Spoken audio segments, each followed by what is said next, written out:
Type of మూవీస్‌కి cinema photography ఎంత ఇంపార్టెంటో, సౌండ్ అంతే important. At the same time silence కూడా అంతే ప్లే చేస్తది. అవునండి.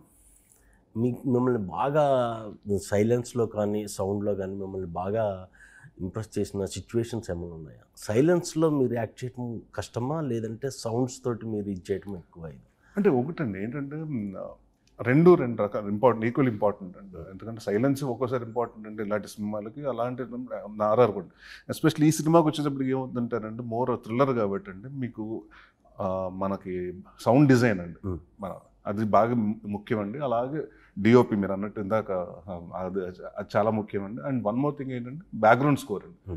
ఎందుకంటే మేము ఎంత చేసిన ఆర్టిస్ట్ మా పర్ఫార్మెన్స్ ఎలివేట్ చేసేది బ్యాక్గ్రౌండ్ స్కోర్ అండి. మ్యూజిక్ తోటే మనం గూస్ బంప్స్ తెప్పించవచ్చు ఆడియన్స్కి. ఏదైనా చేస్తే ఓన్లీ మ్యూజిక్ తోటి జరుగుతుంది ఆ మ్యాజిక్ అయితే. సో డెఫినెట్గా ఈ సినిమాలో ఫస్ట్ బీమ్స్కి నాకు అంటే ఇద్దరికి అదే ఛాలెంజ్ అండి. ఎందుకంటే ఇద్దరు ఫస్ట్ టైం సస్పెన్స్ థ్రిల్లర్ చేస్తున్నాం. సో రెగ్యులర్ సినిమాకి కమర్షియల్ మ్యూజిక్ చేయటం వేరండి, ఇలాంటి సినిమాకి ఆ టీమ్కి మ్యూజిక్ చేయటం అనేది చాలా కష్టం అండి.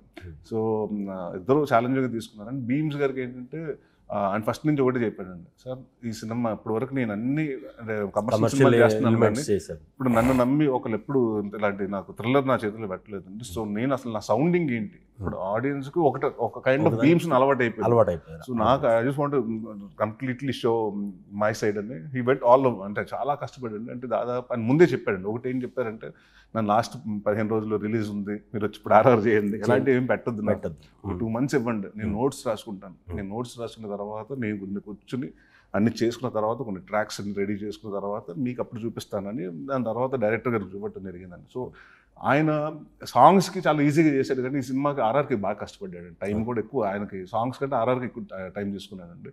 అండ్ డెఫినెట్గా నేను అంటే కాన్ఫిడెంట్గా మాట్లాడుతున్నానండి. బట్ 21st రిలీజ్ తర్వాత అంటే బీమ్స్ గురించి ఇప్పటి వరకు మనం దాకా సాంగ్స్ గురించి రాసేవారు కాబట్టి ఈ సినిమా మాత్రం సాంగ్స్ కంటే ఎక్కువ ఆయన బ్యాక్గ్రౌండ్ స్కోర్ గురించి అట్లీస్ట్ 4 lines రాస్తాడు. ఓకే.